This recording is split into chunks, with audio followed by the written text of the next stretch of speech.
Carte électorale, une émission présentée par Jean-Baptiste Cocagne. Bonjour et bienvenue dans Carte électorale, l'émission politique de RCF Lyon. À nouveau, en 2024 évidemment, tous les samedis à 10h30 et le dimanche à 17h. Et pour cette première émission de l'année, notre invité est le député de Villefranche. Bonjour Alexandre Portier. Bonjour. Merci d'être avec nous et d'avoir accepté notre invitation. Vous êtes depuis 2022 député Les Républicains de la 9e circonscription du Rhône, celle du Beaujolais.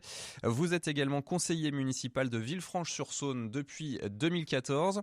Alors la fin de l'année 2023 a été marquée par l'adoption compliquée du projet de loi immigration, un texte finalement adopté dans sa version amendée du Sénat, à majorité de droite. Vous-même, Alexandre Portier, vous avez parlé d'une victoire des Républicains. En quoi ce texte est-il satisfaisant pour votre famille politique ? Plus qu'une victoire des Républicains, je dirais même que c'est une victoire pour les Français. Ce qui compte, c'est d'avoir un texte qui soit opérationnel et qui soit efficace pour résoudre ces questions d'immigration. On a vécu vraiment un moment que je trouve crucial dans le mandat que l'on vit et peut-être même un moment fondateur pour 2027, qui était révélateur de toutes les ambiguïtés qu'on avait depuis 2017 et notamment depuis 2022. C'était à la fois l'échec du en même temps. On a vu de manière assez flagrante l'amateurisme du gouvernement, un ministre de l'Intérieur qui s'est pris les pieds dans le tapis, assez tristement. La NUPES qui n'a pas compris ce qu'elle faisait avec la motion de rejet. On a vu une forme d'attentisme et d'opportunisme du RN. Et puis on a vu un retour en force de la droite qui a pu porter jusqu'au bout un texte qui était attendu par 80% des Français. Alors en quoi est-il concernant pour les Français ? En quoi les concerne-t-il ? Finalement, on n'a pas l'impression que l'immigration et toutes les mesures que ce projet de loi contient est proche du quotidien des Français ? C'est pas ce que j'entends. Quand on interroge les Français, toutes les mesures qui sont comprises dans ce texte étaient plébiscitées autour de 75 ou 80% par les Français. Donc voilà, il y a une vraie attente là-dessus, des Français qui ne comprennent plus pourquoi on a un État qui est passif face à l'immigration, qui, dans bien des cas, est incontrôlé et qui est extrêmement problématique quant à des sources, notamment de délinquance. Voilà. Un État, c'est d'abord une force qui est capable de maîtriser ses frontières, qui est capable de reconduire à la frontière ceux qui ne respectent pas ses lois, qui est capable de sanctionner, qui est capable de choisir qui entre et qui ne rentre pas. Et dans un pays, c'est comme dans une maison, quand vous rentrez pas par la fenêtre, vous rentrez par la porte et vous tapez à la porte, vous apprenez les règles, les coutumes, vous faites l'effort de vous intégrer et surtout de respecter l'ensemble des lois. Aujourd'hui, le compte n'y était pas et avec cette loi, je pense qu'on a franchi une étape supplémentaire qui était attendue. Mais quelles sont les mesures pour vous qui incarnent ce changement ? Il y a plusieurs sujets qui sont importants. Il y a notamment une vraie question qui est celle de la reconduite des obligations de quitter le territoire français, des OQTF. Comment est-ce qu'on peut comprendre dans ce pays qu'on a 900 000 personnes en situation irrégulière, 120 000 OQTF et qu'on ne soit pas capable d'en exécuter plus de 10%. Ça, c'est juste incompréhensible pour le commun des mortels. Quand vous faites un excès de vitesse sur la route, on va vous trouver. Quand vous n'allez pas payer vos impôts, on va vous trouver. Mais par contre, l'État n'est pas capable de vous protéger sur les choses les plus fondamentales, à savoir simplement assurer que les personnes qui soient sur le territoire aient le droit d'y être. Il y a évidemment des sujets qui sont des sujets de procédure, qui sont assez abstraits, assez techniques, mais qui étaient totalement archaïques. D'ailleurs, la Cour des comptes, en cette fin de semaine, a montré qu'il y a beaucoup de choses qui dépendaient de nous. Je vous disais que c'était une étape, mais je ne pense pas pour autant qu'on ait tout fait. Vraiment, il faut être lucide et dire la vérité. Et c'est pour ça que, d'ailleurs, les Républicains, on a plaidé pour une chose qui était encore plus importante que ce projet de loi, qui était au cœur de notre proposition de loi qu'on avait défendue début décembre, c'est qu'il nous faut aujourd'hui une réforme de la Constitution. Il nous faut une réforme de la Constitution parce que dans bien des cas, quand bien même la France prend des décisions, elle se fait ensuite retoquer soit par ses propres instances juridictionnelles, soit par les instances européennes. Et il faudra à un moment donné qu'on puisse redonner la parole au peuple. Moi, je plaide pour un référendum sur les questions migratoires pour que dans tous les cas, quelles que soient les règles européennes, ce soit toujours les Français qui aient le dernier mot et les instances françaises en particulier. Alors en même temps, la France n'a pas toutes les cartes en main, concernant les OQTF notamment, ça dépend aussi des pays de retour qui parfois n'acceptent pas leurs propres ressortissants. Cet énième projet de loi, il y en a eu une vingtaine je crois en autant d'années peut-être, c'est un problème qui est compliqué à gérer, une situation compliquée. Pourquoi là ça fonctionnerait mieux qu'avant ? Alors, le texte en lui-même ne suffira pas à tout régler. Vraiment, ça, faut être lucide. Ça ne réglera pas tout parce que vous pouvez avoir le meilleur des textes. Si vous n'êtes pas décidé à l'appliquer à fond, et aussi à entamer un bras de fer avec les pays que vous évoquez, forcément, on n'avancera pas. Un texte, il peut être fabuleux, mais si vous le laissez dans un tiroir, il ne sert à rien. Un texte, c'est un outil que l'on donne à nos gouvernants, au ministre de l'Intérieur, au ministre des Affaires étrangères, pour entamer des discussions avec des partenaires. Je dis partenaires parce que bon nombre de ces pays, on entretient des relations économiques, on entretient des relations diplomatiques, et puis parfois on subventionne grassement ces pays. Peut-être qu'à un moment donné, on peut aussi émettre des contreparties et qu'on n'est pas obligé de donner à fond perdu. Si on n'est pas capable de faire entendre, par exemple, à l'Algérie en particulier, qu'on peut avoir des attentes, que quand on rentre en France, on doit respecter des règles et que ces ressortissants qui viennent en France doivent se plier à nos règles. Si on n'est pas capable de faire entendre ça, il va falloir qu'on durcisse le ton très fortement. Et je pense que c'est un cas isolé, très isolé avec les accords 68, tout à fait. Qui, selon vous, mérite d'être révisé. On l'avait évoqué tout début décembre. On avait ce qu'on appelle une niche parlementaire des Républicains le 7 décembre. Le tout premier texte, c'était justement sur la révision des accords de 68. Pour une raison très simple, c'est qu'ils ne sont plus du tout adaptés aux enjeux à la fois sociaux, diplomatiques, politiques de l'époque. La victoire idéologique, elle est aussi du côté du Rassemblement national. Marine Le Pen, la présidente du Rassemblement national, a parlé de victoire idéologique avec ce texte. Comment ça vous fait réagir ? Je trouve que c'est quand même un comble. Le RN a été totalement attentiste et opportuniste dans ce débat. Ils ont été plus sur les plateaux de télé que dans l'hémicycle ou en commission. Ils ont eu un impact nul au Sénat, nul en commission des lois. Parler de victoire, c'est quand même un peu fort de café. Moi, je ne crois pas à la question du RN. Il faut qu'on arrête d'enfermer les gens dans des étiquettes politiques. La question, c'est ce que veulent les Français. Comme je vous le disais tout à l'heure, quand vous interrogez les Français sur les mesures qui étaient proposées en matière migratoire, vous voyez que vous avez plus de 3/4 des Français qui sont d'accord avec ces mesures. Donc la victoire, c'est pas celle du RN, c'est celle d'aucun parti, c'est celle des Français. C'est ce qu'on a un texte qui va dans le sens de ce qu'ils demandent. En même temps, c'est compliqué d'y voir clair. On interroge les Français sur des sondages, mais même en tant qu'observateur politique, en tant que journaliste, ce texte, il est compliqué à comprendre. Donc c'est aussi difficile à entendre peut-être de dire que ça concerne les Français dans leur globalité, si tant est que la compréhension est là. Je pense que ce qui est compliqué aujourd'hui, c'est que pour les Français, il y a le sentiment qu'il n'y a plus vraiment de capitaine à bord du navire France, qu'il n'y a plus de discours politique bien cohérent, qu'il n'y a plus vraiment de cap. Quand on écoute les vœux, par exemple, d'Emmanuel Macron, ils sont de bonne facture. Voilà, il sait faire un discours organisé. Mais par contre, on a juste un ensemble de mesures techniques, technocratiques, une addition de mesures, mais pas de vision pour un pays. Et sur l'immigration, c'est un peu ça qu'on a eu au départ. On a eu un gouvernement qui a essayé de faire du en même temps, qui a essayé de tout mélanger, d'agglomérer beaucoup de choses, sans donner vraiment de vision, sans dire quel était l'objectif final pour les Français. Et avec en plus les rebondissements qu'il y a pu avoir, du fait de l'instabilité de la majorité à l'Assemblée, forcément, ça rend une situation qui est difficile à lire pour les Français. Je le mesure tous les jours. J'ai fait beaucoup de terrain ces derniers jours dans ma circonscription. Les gens encore me posaient la question, avaient besoin de comprendre. Mais quand on leur explique tout le fil de l'histoire, quand on leur explique ce qui s'est passé au Sénat, en commission des lois, les tricotages par la NUPES et par l'aile gauche de la Macronie, quand on leur explique à quoi sert une motion de rejet, quand on leur explique après l'adoption par les deux chambres, tout ça, ils comprennent. Et ils comprennent surtout leur intérêt à ce qu'on puisse aujourd'hui remettre un petit peu d'ordre, de clarté dans nos règles. La politique, c'est du symbolique. J'en parle aussi aux professeurs de philosophie que vous êtes. Il y a beaucoup d'associations qui sont en première loge pour gérer cette situation de l'immigration, des demandeurs d'asile.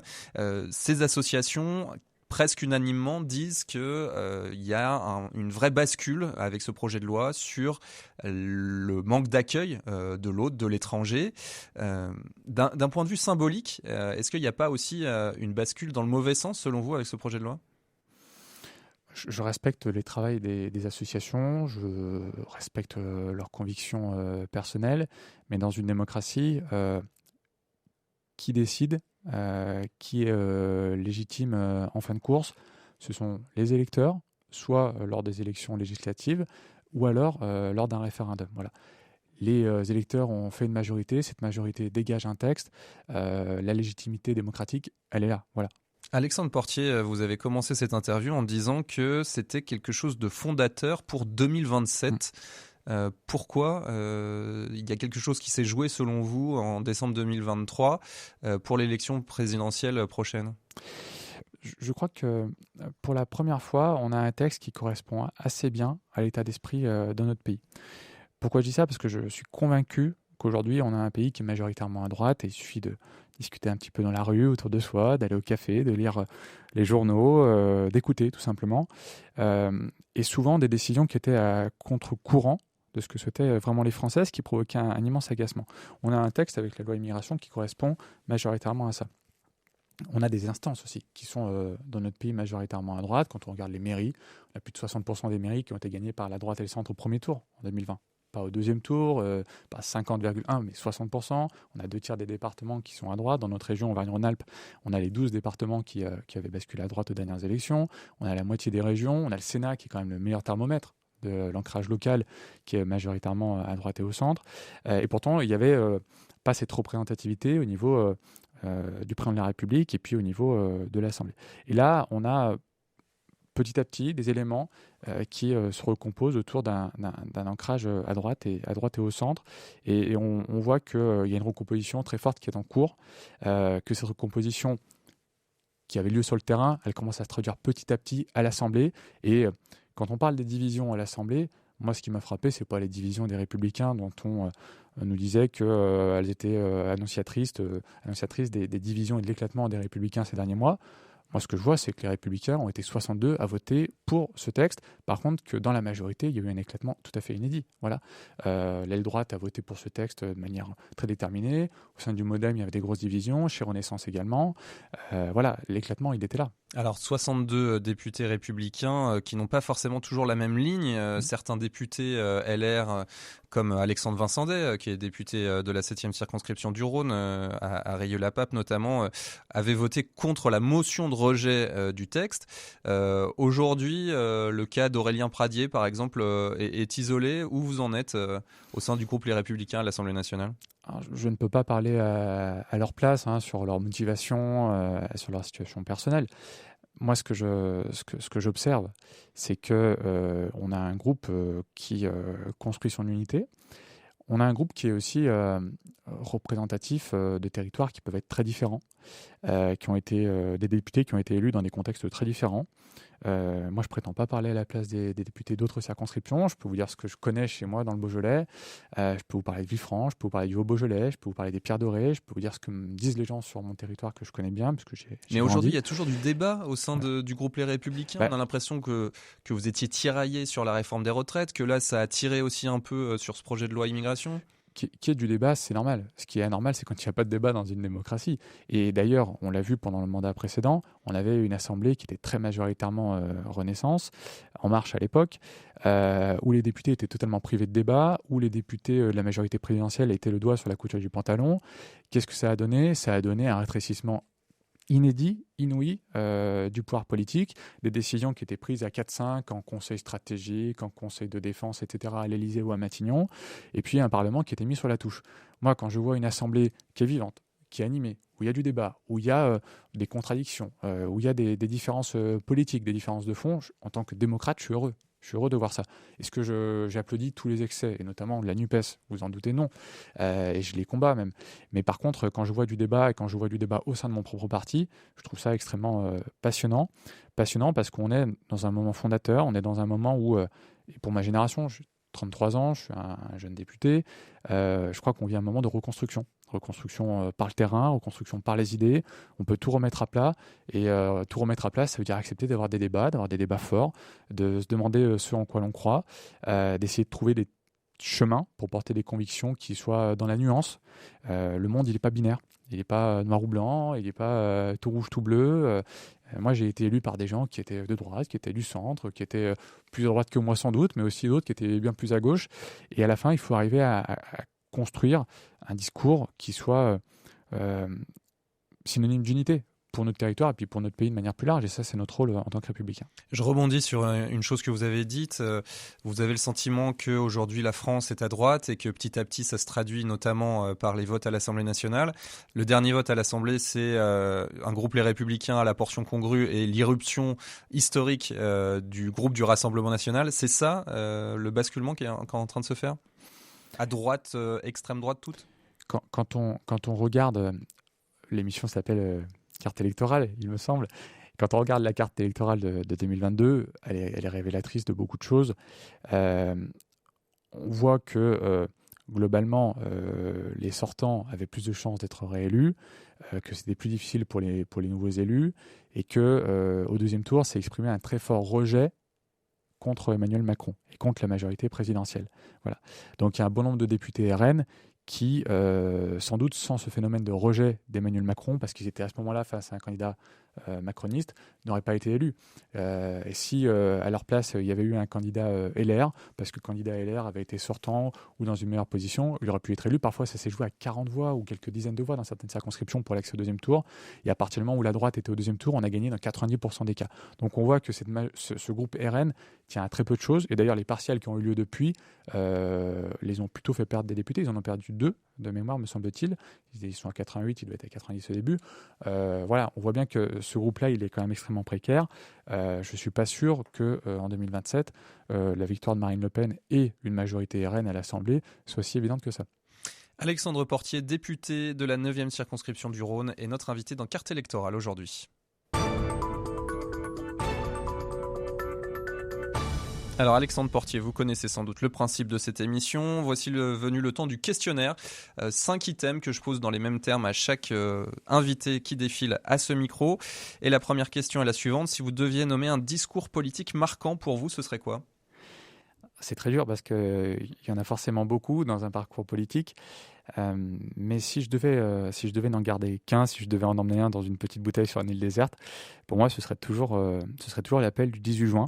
Je prétends pas que ce soit du général de Gaulle. Je prétends pas que ce soit original, mais parce que dans ce discours bref, court, incisif, il y avait déjà tout en fait. Il y avait d'abord le courage d'un homme qui était, faut le rappeler, condamné à mort par Vichy à ce moment-là, qui met toute sa vie, il a plus de 50 ans, il met toute sa vie dans la balance. Il y a une vision. En quelques minutes, il émet un diagnostic extrêmement lucide sur une situation qui, elle, était très compliquée et chaotique, que certains ont mis des années après à traduire dans des livres. Et puis, au-delà de la vision, il y a un chemin. Il nous dit, voilà, il y a un cap, et ce cap, il passe toujours par l'unité et le refus de l'abandon. Et ça, pour moi, c'est toujours, voilà, pour tous ceux qui peuvent avoir des doutes, ou ceux qui peuvent avoir des découragements, de l'abattement, c'est toujours le meilleur des remèdes, je crois. Quelle est la personne qui vous a donné envie de faire de la politique ? Là aussi, il y en a beaucoup.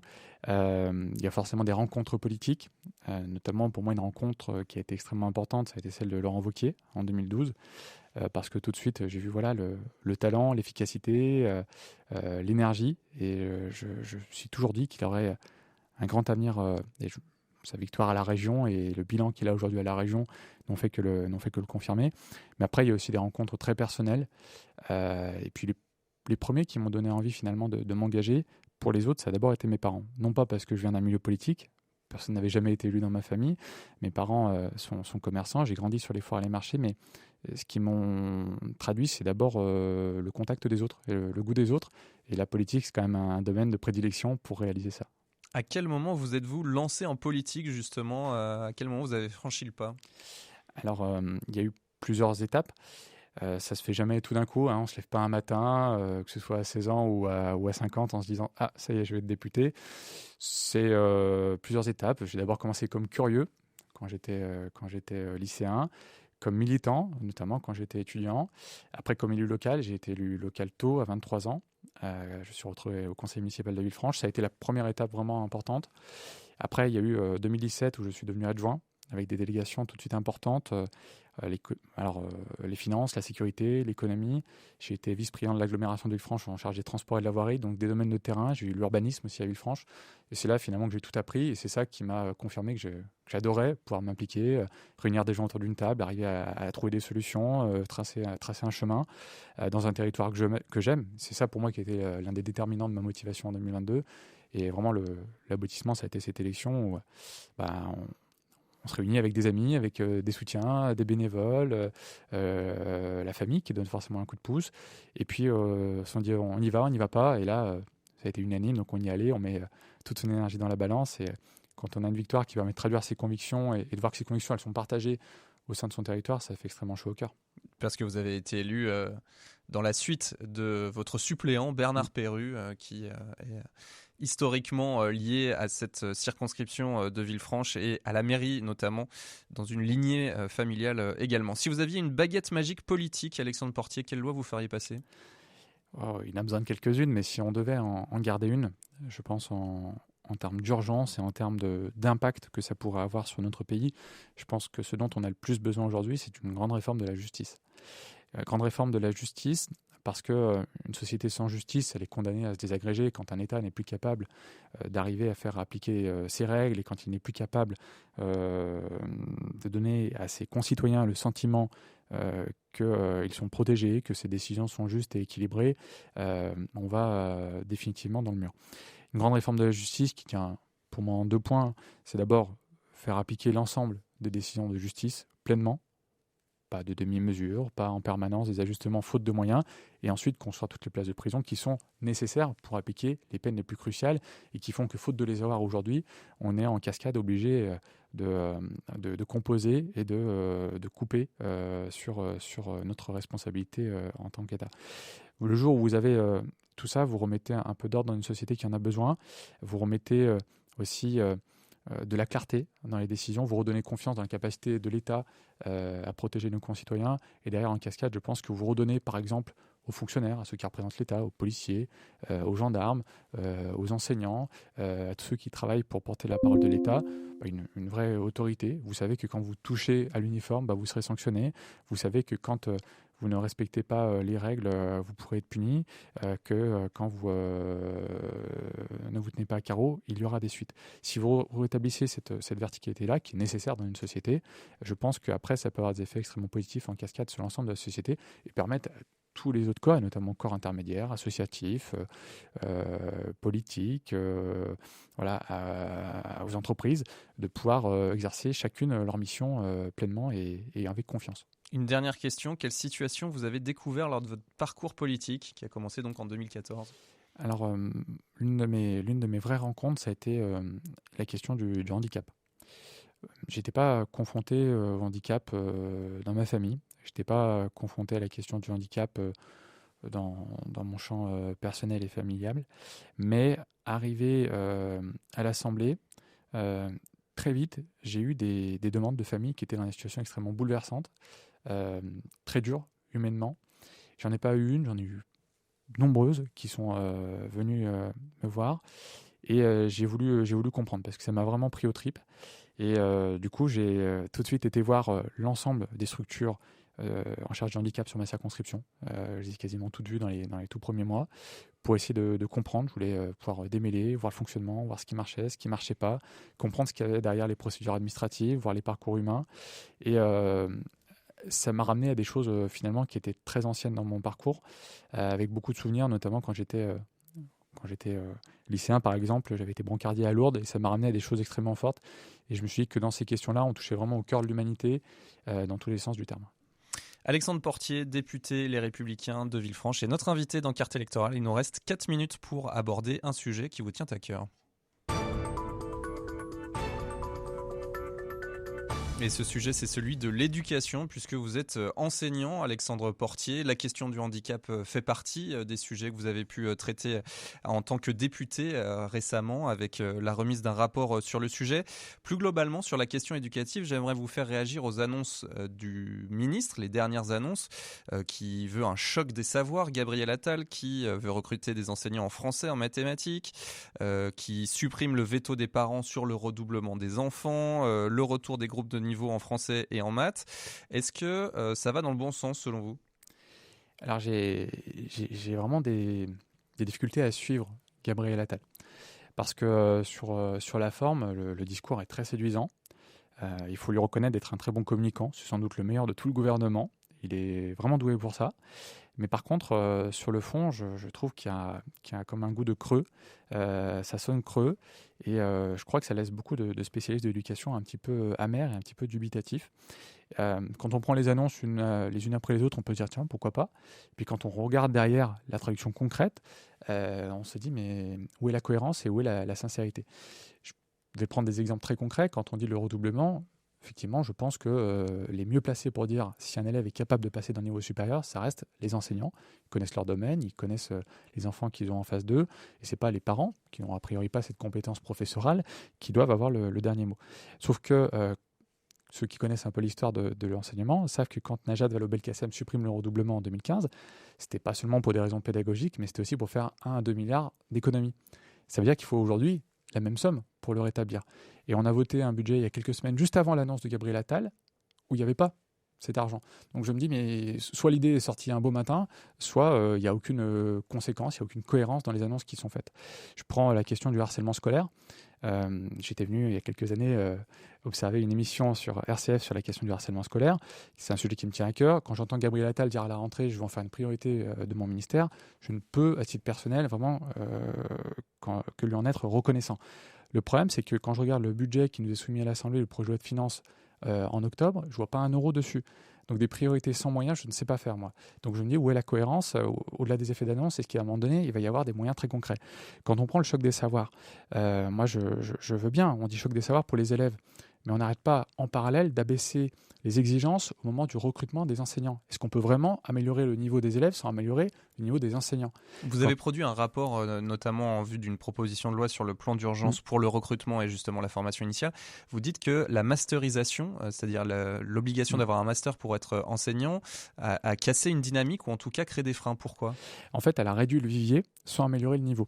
Et donc la proposition de loi que j'ai présentée fin novembre, début décembre, elle visait à garder la même durée de formation, mais par contre, à la rendre plus efficace. Il faut qu'on soit capable d'élargir le vivier, c'est-à-dire en fait de présélectionner nos futurs enseignants plus tôt. Moi, je propose qu'on les présélectionne dès Bac+3 et que le temps du master, les 2 années de master, soient des années où ils soient fonctionnaires stagiaires et que là, ils fassent beaucoup plus de didactique, de pédagogique et qu'on leur apprenne l'art d'enseigner. Enseigner, c'est un métier. Il n'est pas à la portée de tout le monde. Et c'est ce que le système du contractuel aujourd'hui est en train un peu de dévoyer. Il est en train de donner l'impression que n'importe qui peut devenir enseignant. Tiens, j'ai 6 mois devant moi, je peux aller enseigner et puis repartir ensuite. Enseigner, ça s'apprend dans les écoles normales. Ça s'apprend. Moi, j'étais à l'école normale supérieure et c'est une école qui est faite pour ça, pour former des enseignants et des chercheurs. Ça s'apprend dans les INSPE, mais on ne peut pas s'improviser enseignant comme ça. Et même à la fin d'une carrière, on peut sans doute encore avoir des choses à apprendre et peut-être des doutes sur le champ de tout ce qu'on maîtrise. Il faut redonner toute sa noblesse à ce métier-là. Et aujourd'hui, ce tournant-là, Gabriel Attal ne l'a pas encore pris.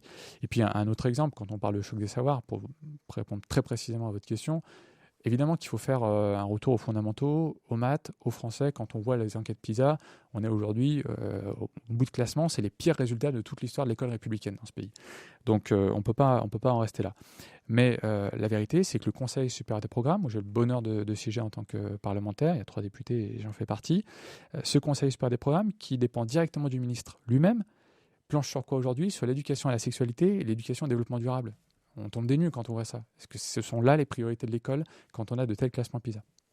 Merci Alexandre Portier d'avoir été à notre micro aujourd'hui. Je rappelle que vous êtes député Les Républicains de la 9e circonscription du Rhône, celle de Villefranche-sur-Saône et du Beaujolais. Carte électorale, c'est terminé pour aujourd'hui, mais ça revient la semaine prochaine. Excellent week-end.